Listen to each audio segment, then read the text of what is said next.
Welcome to the High at 9 News Hour, where you will hear from cannabis industry experts and professionals from around the country talk about important topics while shining light on global issues and discussing cannabis as it relates to politics, regulation and reform, data and technology, science, research and medicine, family and parenting, art, celebrities and entertainment, fitness, sports, mental health and wellness, and plant-based medicines and entheogens. Together, we are building a stronger community, fighting the stigma and creating change. With your hosts, Jason Beck and Rico Lamitte, joined by special industry expert correspondents from around the country, and daily antics brought to you by Cannabis. Coming to you live every Monday through Friday at 9 a.m. Pacific Time and high noon on the East Coast. And thank you all for getting high at 9 with us.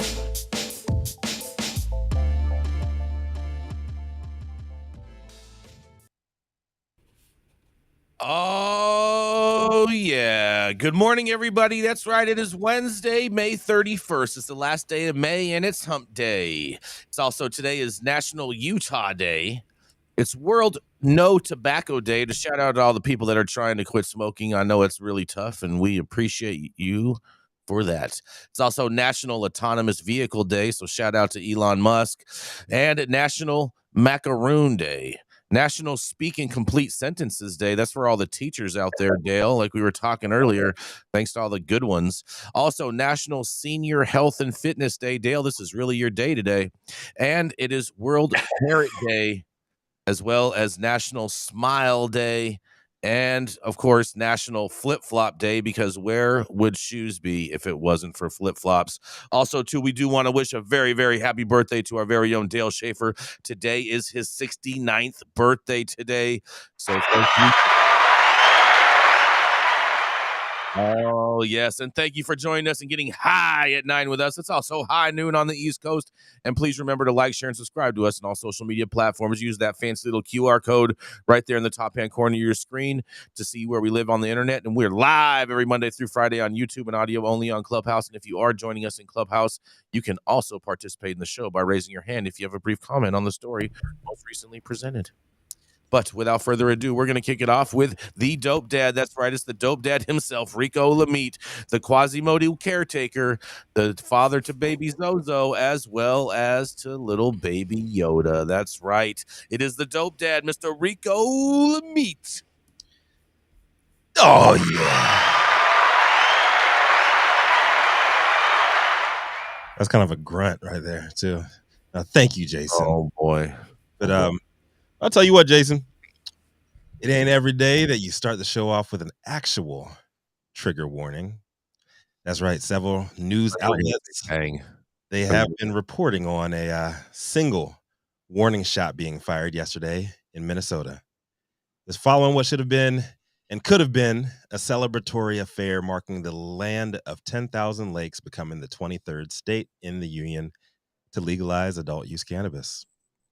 The so-called warning shot didn't come from one of the mainstream news outlets' favorite cliche targets either. It came from the ATF. So last year, Minnesota gun deaths hit a 20-year high. According to the Minnesota Reformer, there were 570 gun deaths there in 2022, including 164 homicides, 393 suicides, and 13 additional deaths that were labeled as either accidental or undetermined intent. Instead of addressing the gun violence problem head on, maybe using our hard-earned tax dollars to do some actual research into the root cause of some of these senseless violence, some of the senseless violence that everybody seems to have a theory on or about these days.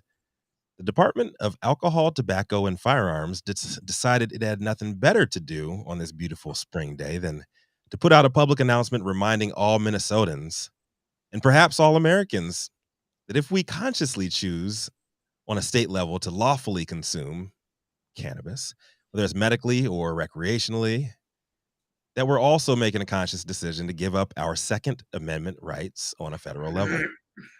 In an open statement clarifying the federal agency's position, ATF's acting special agent in charge, Jeff Reed, of the St. Paul Field Division, felt the need to remind Minnesota stoners who was in charge. Here's what he said. Despite the recreational cannabis bill being signed into law in Minnesota, a current user of cannabis is still under federal law defined as a unlawful user of a controlled substance. Until marijuana is legalized federally, firearms owners and possessors should be mindful that it remains federally illegal to mix marijuana with firearms and ammunition. As regulators of the firearms industry and enforcers of firearms laws, we felt it was important to remind Minnesotans of this distinction as the marijuana laws adjust here in the state of Minnesota. Strong words. Never mind the ass whooping in federal court that the ATF's parent agency, the Department of Justice, has been on the receiving end of over the last few months, where judges in Texas, Oklahoma, and Florida all deemed the DOJ's ban on cannabis users' gun ownership as unconstitutional. Never mind the legislative movements in Arkansas, Pennsylvania, and Maryland to permanently remove federal barriers to gun ownership for law-abiding citizens within their own state borders. Something must have really been eating acting special agent in charge Reed. Something really must have been eating his ass up on Monday to the point where he had to go all in on some Debbie Downer, not on my watch bullshit, messing up the party for everybody else. Come on, man. But you know what? I kind of feel bad for y'all, prohibition agency dudes. You grew up in the same Nancy Reagan war on drugs dare era like most of the rest of us. But something made you choose the losing team. Maybe you were picked last in every playground pickup game, or your high school sweetheart ended up marrying somebody they met at the same college you weren't accepted to. Maybe you never got that promotion you felt you deserved in white collar America. Whatever that compelling reason was behind you joining one of these agencies, you chose wrong. You know, a good remedy for that, man, to make you feel better? Spark up a joint. My name is Rico Lamitte, the dopest dad on the street, and I'd like to hear from everybody else on this one. I think these government agencies, specifically the ATF and DOJ, are on a collision course that they're just going to lose with the people because we're choosing states' rights on this one, no matter where states' rights came from. Oh, I like how you did that there, Rico. That was a quick pivot on a fast backpedal right there. That was really good. I'm with you on that. I think this is just ridiculous and a gross overreach of this agent's ability to deliver messages. Yeah. I mean, how is he able to say that because of cannabis that you are not able to obtain your Second Amendment right afforded to you by the Bill of Rights? That is just totally ridiculous. It does not say anywhere in the Bill of Rights that you are subject to these as long as you're not using a Schedule I drug anywhere in the Bill of Rights. And so I would love to see this case brought up to the Supreme Court and really have it heard out, because I'm willing to bet that we would get a very, very favorable ruling, especially with the court that we have in place today. Well, it's ingrained in federal law, and that's the problem. We've still got marijuana, whatever the hell that's supposed to mean, right, in Schedule I. And if you're using an illegal Schedule I drug, you can't have guns around it. I faced this when they came after me because I had weapons at my house. They were locked up in safes and things like that. They rolled in, found weed, and found weapons. So they decided not to pursue that against me, but they certainly could have. Mm-hmm. And I represent a bunch of veterans, and one of their concerns about putting their heads up and recognizing that, hey, I'm a legitimate cannabis user, is that they understand that the Second Amendment rights can be tied to this. So they just tell them, "Oh, fuck you! I'm not gonna have a positive drug test for you. I won't do it. I won't get one of these goddamn cards from the states. I won't do it." It's not solved yet, and I think you're right that if we get the proper question before the Supreme Court, they're going to tear apart some part of this. Either marijuana is not going to be in Schedule I anymore because it never should have been there. Yep. It shouldn't even be in the Controlled Substances Act. Or they're going to find that under the 14th Amendment and your privileges or immunities, you have a Second Amendment right to a gun. Mm-hmm. And there's a law that tries to take it away from you. And the answer should be no. Yep. Yes. I'm so grateful for, this knowledge here, just being from Texas, in Texas. And that's what I hear from our Texas veterans who need this medicine, who have been denied this medicine time after time. This legislative session is no different. They will not get a card to get the cannabis products that are out of their price range anyway, because they don't want to have any of their Second Amendment rights infringed. They want to quit being fucked with. And that's the crux of the issue, I feel like, in Texas, why a lot of Texans are afraid to raise their hands and say, hey, cannabis is my medicine. Because we do have a medical program, but you have to. Yeah, but at the same time, Liz, your medical program is only in like 4 cities in the entire state, and your state is so big. Yeah, it's not feasible. No, and there's no Texans that are going to be willing to give up their guns in relation to going to being able to get cannabis, especially booth products, and they don't even sell flour in there, and they just go to the gas station, get a Delta 8 product, or they could just order from some online service that's going to mail cannabis to their door illegally. Exactly. I mean, it's just it's disheartening. It's heartbreaking to see that our system just keeps failing us. I mean, it's not shocking because look, this is Google Maps just updated their map of Texas, you guys.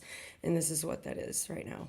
Amazing. That's how it feels here. Okay, so pray for us and let's keep pushing on the gun issue. I love it. Let's go to the Supreme Court.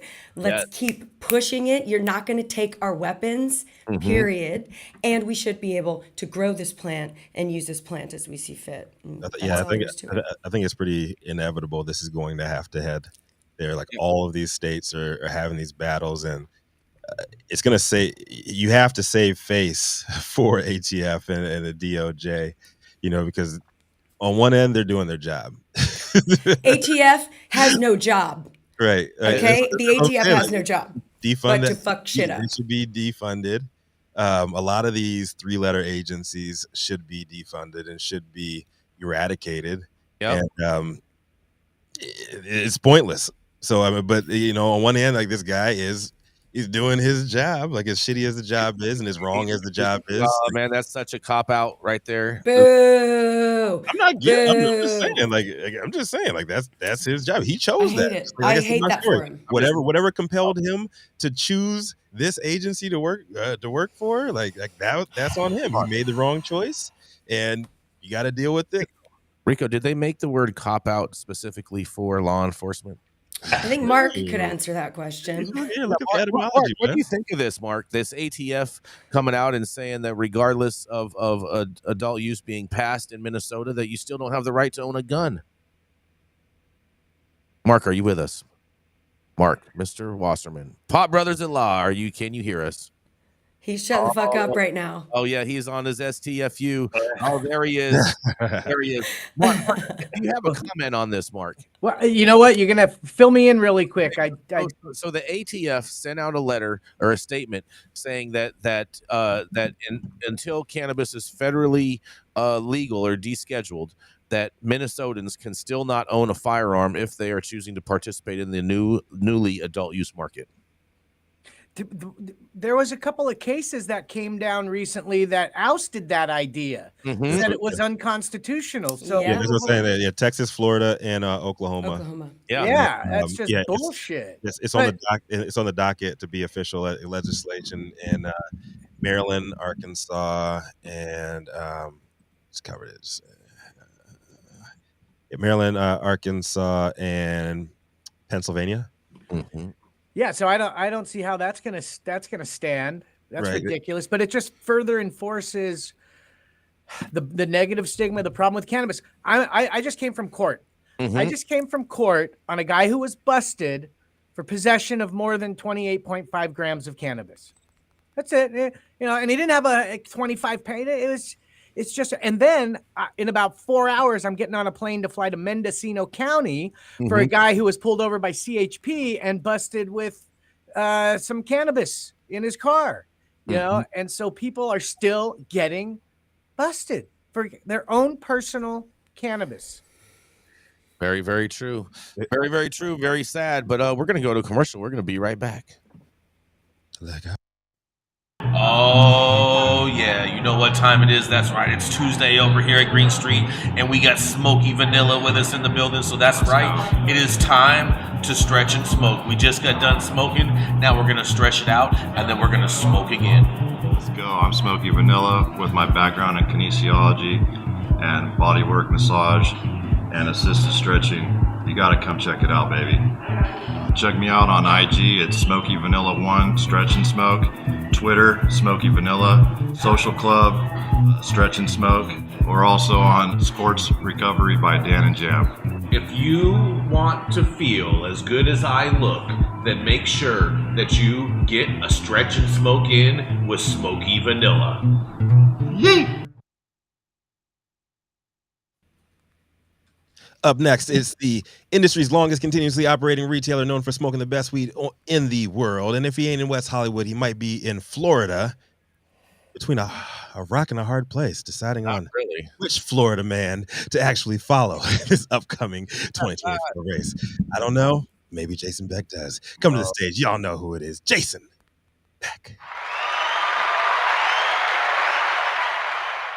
I'm sure you all know that Ron DeSanctimonious will have his time, but that's not this time. But nonetheless, it has nothing to do with my story, Rico, because my story has to do with the kids and all of this talk about protect the children all the time, because a California Assembly bill to address pediatric poisoning has advanced. That's right. The Cannabis Candy Child Safety Act, Assembly Bill AB 1207, authored by Assembly member Jackie Irwin, Democrat from Thousand Oaks, passed the Assembly with a 61-0 vote on my birthday of all days, on the 25th of May. Get the hell out of here. The bill aims to tackle the recent surge in pediatric poisonings and hospitalizations caused by the consumption of cannabis products. AB 1207, focused on the packaging and advertising of cannabis products, was introduced on the Senate floor for the first time on May 26th, a day after it cleared the Assembly. And a quote, when Prop 64 was passed in 2016, there was a distinct promise to California voters that legalization of adult use cannabis would not come at the expense of our children, said Irwin on the Assembly floor before members voted on the bill last week, in a quote. But in reality, the very opposite has occurred. Poison Control Center calls due to pediatric exposures has skyrocketed since 2016, and they will only continue to increase as time passes, Irwin continued her statement to her colleagues. In 2021, California had 793 cannabis exposure calls to poison control centers for children 5 years of age and under. According to Irwin, both illegal and illicit cannabis products are contributing to the rise in the poisoning among children. And since the passage of Prop 64, the Adult Use Marijuana Act, companies have marketed hundreds of legal cannabis products in California that resemble candies and foods. These products are known to appeal to children and youth, and proponents of the legislation claim, for example, a fruit-flavored high-potency cannabis e-joint that mimics the now banned Juul nicotine e-cigarettes is known to attract teenagers. Oh, watch out, disposable vapes. They're coming after you in this. Prop 64 was a voter-led initiative in 2016 that legalized cannabis. The law, yeah, that doesn't matter. In a quote, they're saying, we must protect our children from the recklessness, labeling, and marketing of cannabis products that are designed to be attractive to them, Irwin posted to her Twitter account on May 22nd. Irwin's legislation aligns with other California laws that have made it illegal to sell flavored and vape products to anyone under the age of 21. And California Controller Malia Cohen led the movement to eliminate the sale of vapor products, menthol cigarettes, and flavored cigars in the city of San Francisco when she was a member of the Board of Supervisors there. The products were eliminated because of the danger they presented to children. Now, Irwin is focused on systematic regulatory failures and widespread cannabis commercialization that has led to cannabis products within the reach of the youth. Irwin shared the data below to support her argument for increased restrictions. She says annual cannabis exposures reported to California Poison Control Centers from below 200 in 2010 to over 1,600 by 2020. That's a 50% in and 50% of those involved children, with half being under the age of 12. There were only 16 total reported gummy exposures between 2010 and 2015 versus 409 in 2020 alone. Cannabis-related emergency department visits in California increased by 75% between 2016 and 2020, and mainly involving the consumption of plant material, followed by edibles, concentrates, and vaping products, demonstrating that the problem extends beyond just edibles. I'm not sure about that, eating plants or whatnot. I'm not sure about that, but maybe that's just put in there by the vegans. But at Randi Children's Hospital in San Diego, children under the age of 10 testing positive for THC quadrupled since 2016, mostly from edibles, of which 3/4 were from candies or gummies. Half led to hospitalization, and 1 in 10 intensive care, costing over $15 million just at one hospital. Pediatricians, parents, public health educators, and youth advocacy groups joined California Assembly Member Irwin in a virtual press conference to support the AB 1207. And Natalie Lube, a researcher at Rady Children's Hospital and UC San Diego, has conducted research on accidental cannabis ingestion by children. Dr. Lube states that San Diego County accidental ingestions have increased from fewer than 10 cases in 2019 to over 100 in 2022. The issue can't be prevented, Dr. Lube said. And yeah, you're right, it can. Parents need to lock their trees up, and that's pretty much how it'll do. But nonetheless, she has one last quote. I have seen hundreds of young children become ill, many critically ill, after accidentally eating cannabis that looks like candy, said Dr. Natty Lube, pediatrician and researcher at the University of California, San Diego. With every child I see, I ask the same question. Why does a drug that could kill a child have to look like a gummy bear? I don't think you have any proof that they have killed any children, but we're going to continue your quote. The answer, it doesn't. AB 1207 would help keep cannabis products that look like candy out of the hands and bodies of our young children, she states. So it sounds like all you gummy manufacturers and vape pen people out there, it sounds like this lady is gunning for you. What are you going to do to stop this bill dead in its tracks? And that's right. This is Jason Beck reporting for the High at 9 News. What do y'all think? Bullshit. Bullshit. I'm with you, Dale. Double I bullshit. Worked in an emergency room through undergrad, and we had kids come in that overdosed on real poisons, and I watched some of them die. If some kid came in and ingested cannabis, we tried to calm the parents down. You went back in the back and kind of chuckled. It's like, what the fuck's this kid doing here? The LD50 for cannabis is so high, there is no way a human being could take a lethal dose. Mm-hmm. Exactly. They used to treat kids with fairly high doses, having seizures, knock their ass out for maybe 24 hours. They'd come back, they'd go nurse, and they'd come back rather healthy. We've just sort of forgotten reality here. The science of this is that, sure, your kids shouldn't be doing it. And as a parent, you should be more responsible for the shit in your house and take care of what your kids eat. But you should also understand, if your kid eats your gummy, keep the chocolate chip cookies away from them for a while, lay them down, and, don't stress. Don't be stupid. This is hysteria, and it's nonsense. Yes. I have to jump in and say, last week, this really, really tragic situation happened to a dear friend of mine and a fellow advocate in Texas cannabis advocacy. Her 2-year-old child, got into a bag of Delta 9 gummies that she could buy at the gas station. And her child, Josephine. Delta 8? No, Delta 9. She said that she saw her child die on the table. And I, as a mother, mine is 18, but still, that scared the shit out of me. And so I can see where this argument comes from. And I think it's from a good place.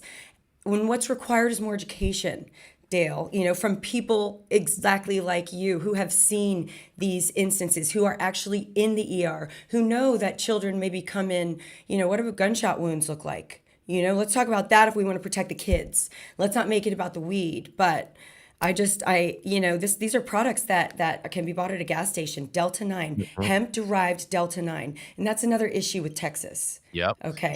That's the entire country, and the DEA is talking about clamping down on that. But Jason, You can buy a can of soda, bill, regular or diet, in Ethiopia for just 70 cents a day. Go ahead, Rico. In this bill, like what does it actually say? Like, I know that she's on that, the gummies shouldn't be in gummy bear form. Like that's one thing. Like, what are the? Let me tell you something. What are the other points? Whether or not a gummy is in a what are they trying to move? What are they trying to move for in this bill to protect the kids? I have examples? I have no clue. I didn't even go that far in this because to me it's just that it's that ridiculous. The fact that they think that that it's the shape of a gummy bear is the reason that the kid wants to get in the bag. No. Kids eat candy. That's just reality. Kids, but reality is marketing, and there's a reason why gummy bears look like gummy bears, Jason, to attract kids. People need to be teaching their kids to chase a different kind of bag. It's just their children. It's just we should be reasonable. We should be reasonable. Well, it falls on the parents. Exactly. Children can get into alcohol and prescription medication just the same. And why don't they do a bill on that? Actually, alcohol and prescription medication doesn't look like a gummy bear, there's no child safety caps on prescription drugs. Mark. Right? No, there are actually. On alcoholic beverages. Apologize on alcoholic beverages. So right. they can actually get into liquor actually easier, and that is far more deadly for kids to consume than any type. Agreed. Of cannabis. Well, and when it comes to kids, education starts at home. Yes. Education starts at home, and it doesn't necessarily end at home, but blame cannot be placed when you're looking at, I don't want to say parent neglect, but I've handled many cases of parent neglect, and it's as simple as not locking the medicine cabinet, and things like that. So I'm pretty sure fentanyl comes in lollipop form too. But why aren't they trying to stop that? Well, at what point does the state stop trying to be your child's parent? Right. Exactly. Okay? At what point do you become responsible for your child? And we deal with this with all these, we used to call them traditional vice products, okay? Oh, the kids can't get to it. Yeah, well, my family owned liquor stores, and I was taught from an early age, this is for selling, not for drinking, boy. Keep your ass out of this stuff, okay? Parents have a responsibility here, and we abdicate so much. Everyone's got to work and all that kind of shit. Well, you're raising kids, you got responsibility to your own children. And we shouldn't have things out there that attract a child to eat something they wouldn't ordinarily eat. But if you go buy a gummy and you leave the shit out on the table and your kid eats it and you go, oh, the manufacturer should be responsible. No, you dumbass. You're the parent. At what point are you responsible for what your child does in your home? Or you're out in the street and you're not watching them. Right. And I think though that's where the fear comes in, and that's where it becomes the battle, right? Like it's hard. Parenting is fucking hard. You have got to watch your children.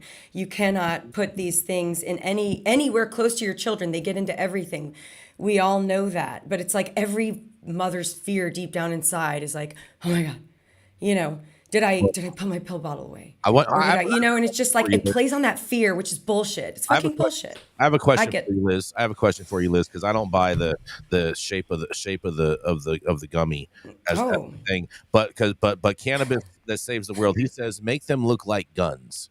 Yeah, I love that. I love that. I fucking love that. And bullets, guns and bullets. Yeah, I agree. It's fucking stupid, but it's marketing. You know what I mean? You're not gonna walk around with a bag of penis-shaped gummies. You would probably prefer round. Square. You can't buy a bitten earlobe, but nonetheless, we are gonna move to the Pop Brothers at Law. That's right. We have Mr.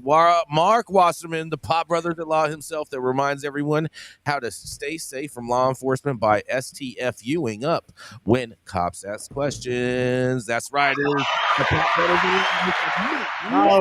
All right. Thank you for having me back again. I made it after court, and I've got a story out of New York. The New York Cannabis Board votes to settle license blocking suit.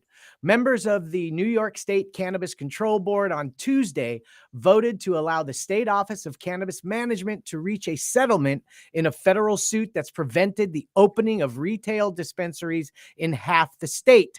contributing to a very sluggish industry rollout. A preliminary injunction has halted the board from issuing new retail licenses in the Finger Lakes, Central New York, Western New York, the Mid-Hudson region, and Brooklyn for nearly 7 months. Board members and officials in the state office continue to finalize a settlement agreement with Verisite New York 1. The owner of the cannabis retailer filed suit in November after the state office denied the company's applications for one of the state's first 150 licenses to open adult use cannabis shop. Now, it's unclear when an agreement will be finalized. The details of the settlement continue to be discussed. The lawsuit challenges provisions of the law and New York's conditional adult use retail dispensary program, and that's the program that prioritized the issuing of the first 150 retail licenses to New Yorkers with previous cannabis convictions under past drug laws. The state committed $220 million for a fund to bolster those retailers' success. The delay has frustrated growers, processors, and retailers alike, putting a strain on businesses and the crop's future success in the state. The bottom line here right now, the board voted to settle. Now they must enter settlement negotiations. How long is that going to take? I don't know. That's anybody's guess. I'm Marc Wasserman with the Pop Brothers at Law for High at 9 News. What do you guys think? Oh, they're going to have a consent decree, right, Mark, where you got to operate under that. And I'm guessing that they've got a dormant commerce clause problem because they require New York residents, which just gums the whole damn works up. So I'm curious how they think they're going to settle that part of it and then give anybody a license. It's hard to wrap your head around. So, Mark, I'm guessing that this particular lawsuit is separate from the MSOs that are looking to sue the state. Is that correct, or is this the same one? I think it's the same one. Yeah, I think this is the same one. The state's gonna just pay off the MSOs so they just shut up. Like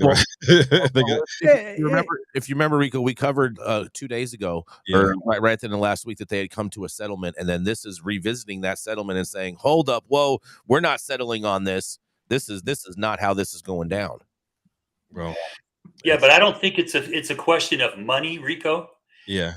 If you have a requirement to be a resident of New York and that interferes with the Dormant Commerce Clause, you can't just pay somebody money. They're going to have to figure out a way around that. And that's where it just gets more complicated. This is a case of egos and the fact that certain politicians don't want to have egg on their face for their bad policy. That's all that this is about.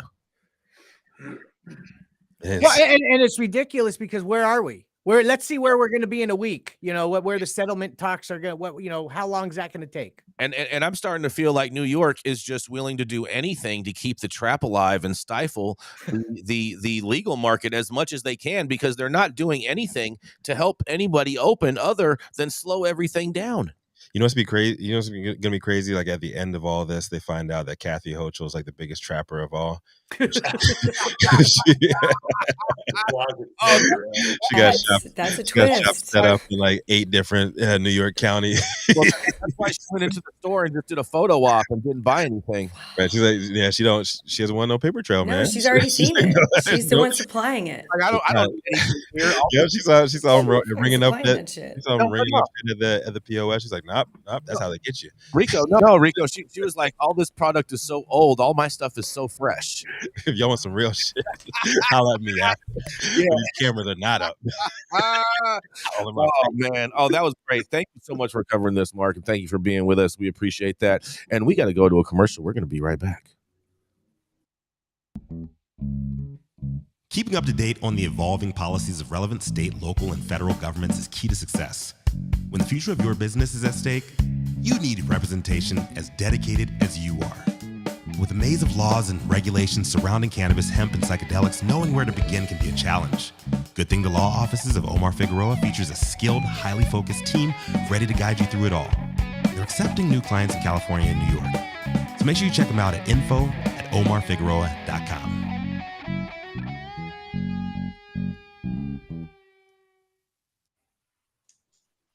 Oh yes, whatever you're doing, make. Oh yeah, happy, huh? Okay, all right. That's right. Whatever you're doing, do your happy, and head on over and make sure you hit that like button. Make sure you hit that subscribe button if you have not subscribed to the show already. And also, too, while you're at it, why don't you make sure and visit our website, www.highat9news.com, and where you can read all the stories that we cover over here. On top of signing up for our newsletter, we've got our newsletter fixed. You will get an email to confirm your subscription, so make sure you hit that because you will not be confirmed until you do hit that, as well as we have a whole bunch of merch available for you to purchase. And Liz, you know, the women's bathing suits is the #1 selling item right now in the shop. No way. Yeah. Oh my God. Drop that link. That's right. Drop it. I've been hearing all these calls for the banana hammock though, Jason. When's that's going to be dropped? They all want that banana hammock. You know, that's right. Run that next ad, Adam.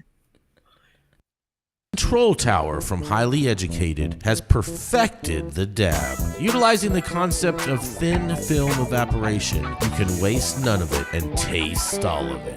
The micro texture of the SE pillar increases nucleation at elevated temperatures. And with the tower propelling at 2,600 RPMs, it's certainly the most efficient dab experience to date. The Control Tower from Highly Educated.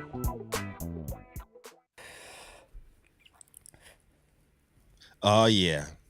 Up next, he is a 36-year practicing attorney with 24 years now in California cannabis, currently founding partner at Armada Law Corp, and is, you know what?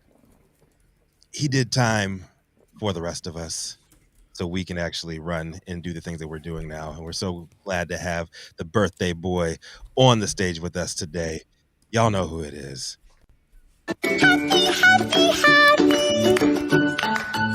Happy birthday, Dale. Everybody. Happy birthday, Dale Shaker. It's that day when I get to be officially full of shit, right? Like every other day.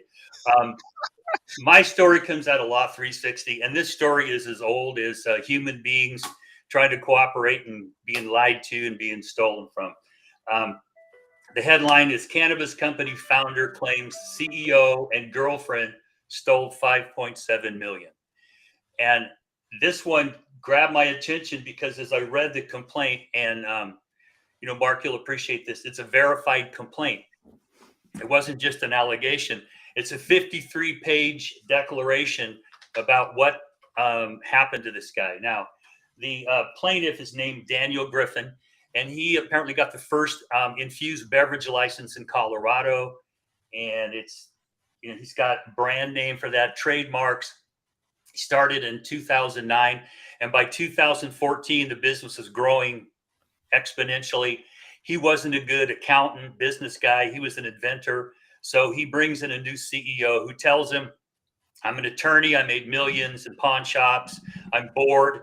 You know, bring me in. I'll be a non-compensated CEO. And I'm thinking, where was the first red flag? You know, an attorney telling you I'm going to work for free. Bend over, lube up, and listen for the zipper coming down. So the next thing you know is the attorney brings in his girlfriend, and the girlfriend is going to be a non-compensated CEO, but she's going to take 50% of the business because they've convinced him the business ain't worth shit. Okay.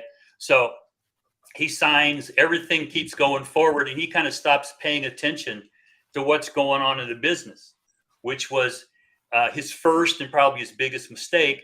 Because if you really are going to be involved in a business, you got to be on the board of directors. You got to be one of the vocal shareholders. You've got to have your finger on the books. So down the road we go, and it seems like this Griffin guy's told by his wife that, you know, you better start looking at your affairs because I'm going to divorce your ass. So he hires an accounting company to go look at the books, and it turns out that Stevie Wonder can see these people have been ripping him off for years. So it's like he's horrified. Well, how could this happen? Well, I don't know about you, Mark, but I have, you know, in the firm right now, we're smacking the crap out of some people like this that are just lying sacks of shit. Okay. And so you've got some business acumen, but maybe you have a hole in your skills. So you hire somebody to fill your skill set, and you don't really look at the pathos of the control group. You're happy to let people go run it. You stop paying attention. The next thing you know, you're wondering, well, why is the IRS suing us? I mean, what's the problem here? And, oh, I got to split money with my ex-wife, but you've ripped off at least 5.7 million. And the CEO's girlfriend is paying her kids. It's like the whole damn family's on the payroll. There's businesses he has no interest in that they're sending hundreds of thousands of dollars to support. And you think, okay, they got a jet. They're flying cash all over the place. And they write on the outside of an envelope how much money's in it. There's an accounting system for you. And I have sat down and listened to stories from people who are supposed to be legitimate business people and know that they're being ripped off and don't say much until all of a sudden the business is going in the tank. And I'm telling them, well, you may have to go have your wife's wedding ring appraised, dude, because you let this business run out of control for so long. My law student can break the corporate veil. And here you are. Okay. So my advice to people getting into the cannabis industry is find yourself an attorney that you can talk to and have some modicum of trust with. Have them look at shit, do due diligence. And if an attorney tells you he'll work for free, and that's the whole turn around and run. Turn around and run. You know, you also turn around and run to the attorney who guarantees how great you'll have success and how much profit you're going to make right away. And exactly. we've had clients come to us after going to attorneys. A couple of years back, somebody came to us, they caught a felony case and they said, but we were set up by this attorney. He said we could operate. And then we went back to him. This is back in the good old days of the cooperative. Oh boy, I see where this is going. Had a defense, right? You had a defense, and this attorney, they came back to me. I don't do criminal defense, sorry, I don't, and that's the exact thing he set him up for. And there's attorneys now who will, hey, give me 10 grand. Let's get going. I got you. We'll find this. Oh, I need another 10. And then guess what? You need 75,000. And then you need 100,000. And then you need this for that and this. So I agree with Dale, find somebody who's going to tell you everything up front. So like some of the people call us dream killers. My brother's really good at it. In fact, yeah, he is. I try to tame him back a little. He's one of the best at it. Not to completely talk us out of business, but it's all truth. It's all up front. And if you want to do this, go in eyes wide open. Yep. Hey, I'm a dream killer. When I put my lawyer's hat on, I'm not your friend. I'm here to tell you you're full of shit. And the guy telling you that's full of shit, and run. Or we're going to wrap them up in a contract. It's got indemnification, hold, harmless attorney's fees. So if this guy tries to fuck you, you're going to own his world. Okay. If any lawyer, and when you're starting a cannabis business, doesn't start off by telling you that you are getting ready to be selling an illegal drug and it's illegal under federal law, it may be illegal under your state law, then they are doing you a major disservice, and that should be your first cue to hit the door and start running for the high road. You want to get a lawyer that's going to be real with you, because this is a real industry. You're going to really lose absolutely everything. And being the dream killer that you say that you are, birthday boy, would you say it's harder to kill a nightmare or a wet dream? Sometimes they're the same, depending on your psychopathology. At the same time, Dale and Mark, I think you guys were both. And he's 69 today, folks. Yeah.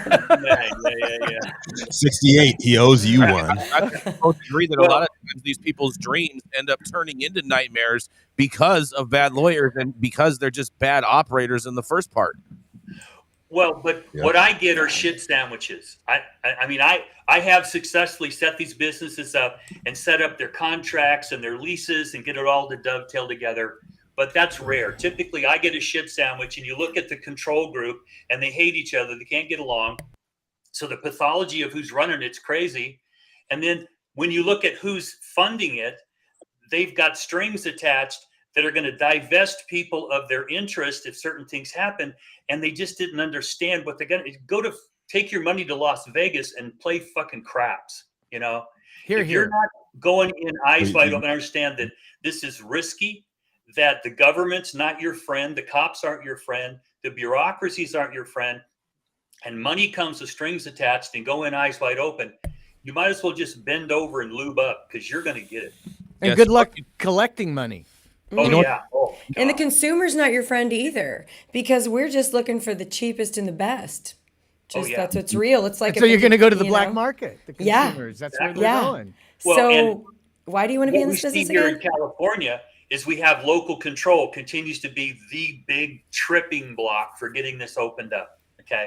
A whole lot of our state doesn't want to do it. They can, in fact, stop businesses coming into areas to a significant degree. So that's California's big problem. But there's something like that everywhere. The government's not just trying to grease the skids to make this work. So you got to have a long-term, short-term plan. And sometimes you need a psychologist to deal with the people trying to run these. Because they're not. And a whole lot of cash, a whole lot of disposable cash, because you will be going broke. Have you been known for greasing the skids, Dale? Yeah. Well, I prefer to meet with politicians by themselves behind closed doors, and then bring consensus together before you roll something out and have a public pissing match. You got to get that reach around in, huh, Dale? You got to get that reach around in, huh, Dale? Well, you got to Jason, you are just like so intense with those, little comments today. And I just want to say that I want to respect Dale's experience, and I don't really think the jokes are appropriate. I'm just going to say you that. can think whatever you want to think. That's what it's all about, is everyone's entitled to their own. Exactly. Amen. And we love your opinion too, Liz. Oh, yeah. But with that, we're going to go to a commercial. We're going to be right back. Turn it up. How's it going, guys? Saman Razani coming to you from Green Street here with Jason Beck, smoking on the best weed in the world. Did you know that we have an audio-only version of our podcast available on Apple, Google, Amazon, iHeartRadio, and Spotify? Tune in now and check it out. Oh, yeah. Coming up next from the Lone Star State, we have the Liz Grow. Oh, yeah. She's the host of Feminized and here to tell people all about themselves sometime. That's right. From the Lone Star State, it is Liz Grow. Thank you, Jason. I'm so excited to be here back on High at 9 News, reporting live from the Lone Star State, a day after the end of session where Texas totally shit the bed and absolutely nothing happened for cannabis progress or prisoners or farmers or anything like that. So today I am reporting on Missouri. So my story is proposed Missouri zip codes for the marijuana micro businesses are under fire. And this is from MJ Biz Daily. Social equity advocates in Missouri are questioning the validity of numerous zip codes submitted by law enforcement that would qualify residents to apply for cannabis microbusiness licenses. Leaders of the local and state NAACP are criticizing the inclusion of several zip codes that encompass government buildings, post office boxes, and affluent suburbs, while omitting several others primarily in North St. Louis, where roughly half the city's Black population resides. The microbusiness licenses were designed to allow marginalized or underrepresented individuals to participate in the legal marijuana market, according to an April news release that was issued by the Missouri Department of Health and Senior Services. Adolphus Pruitt, who's the president of the St. Louis City NAACP, told the Missouri Independent he was shocked to see certain zip codes, like suburban Clayton, where Andy Cohen lives, included among the areas deemed with historic high rates of incarceration or arrests for low-level marijuana-related offenses. He says there is no way in the world the people in Clayton have been arrested more than the people who live in North St. Louis, he told the newspaper. It's impossible. And that's basically the story. There's a few more really, really shocking things about what's going on in Missouri in the article, so I highly recommend that you tap into it. But yeah, if anybody's been I used to live in Missouri. Let's see, kindergarten and first grade. I lived in St. Louis. And I've been back since a lot, and it is, there's a very huge disparity between, South Missouri and North Missouri, but mostly St. Louis, that's where the populations are. And they're saying that those are the areas that more people are being arrested, or they're omitting those areas. So what do you guys think of this? So the micro businesses in Missouri, are they in lieu of social equity?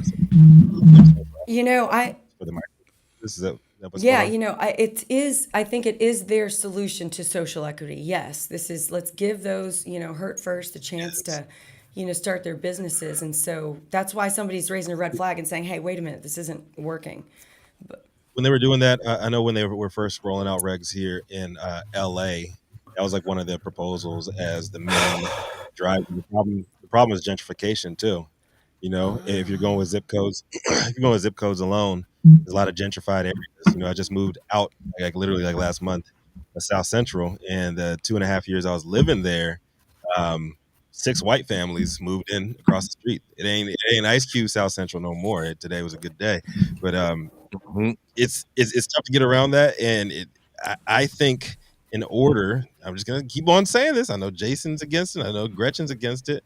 In order to actually get some sort of grievance for the money that was owed to communities of color and the communities that were over policed, it's going to have to be a federal mandate. If you want some kind of social equity or micro businesses, as Missouri's putting it forward, it's going to be on a federal level, because you can't just dice up things. It's not cut and dry, and there is no meaning. There's no real definition in the dictionary or in legal terms of quote unquote social equity, right?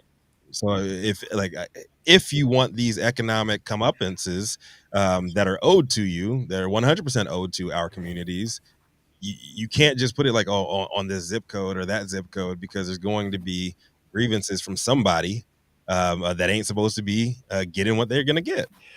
You're going to have like more and more of these instances pop up, more states go legal.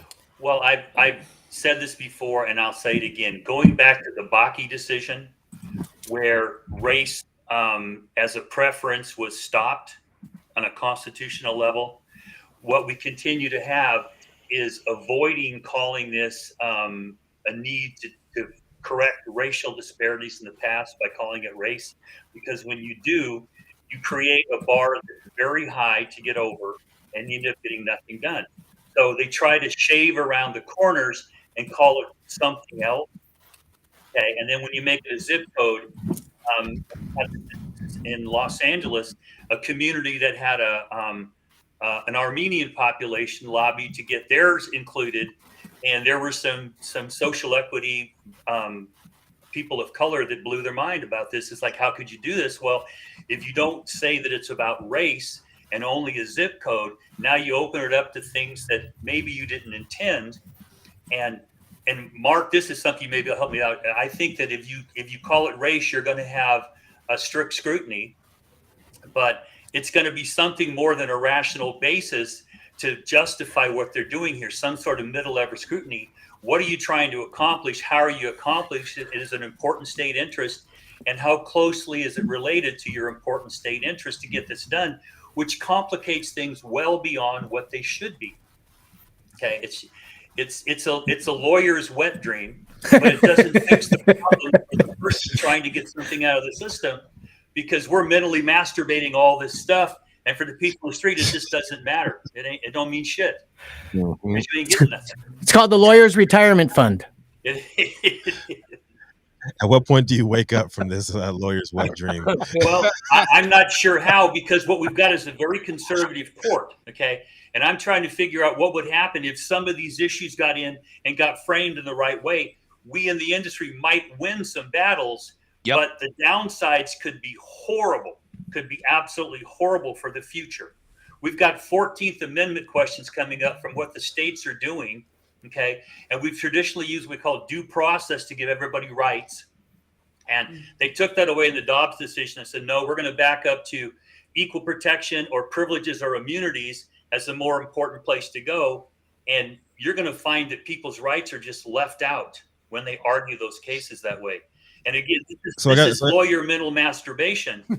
But I got a question. I got a lawyer. I got some enticing words for both of the lawyers on board with us today. Like, if social equity falls and is deemed unconstitutional, and the people still see a need for retribution for all of these communities, mainly communities of color, that have been over policed, and it has been outed as they were unfairly targeted. They were put under undue pressure from the law for so many years. Like, is there any legal path to righting these wrongs at all? You want to take that, Mark, first? I don't see any, really. I don't, when you ask it like that and put it that way, that was the way, I think. Mm-hmm. I don't know what else could be done. What do you think, Dale? Well, we have a couple problems. One of them is our system is based upon individual fault and individual rights. Okay. And we have these things called statutes of limitations. So things that have happened beyond the statute of limitations become difficult to bring up. Okay. I mean, the E. Jean Carroll thing was sort of a fluke. They relaxed them, let some cases go forward. But relaxing some of these statutes of limitations for redlining, things like that, the FHA doing particular loans in particular ways, the statutes have run on that.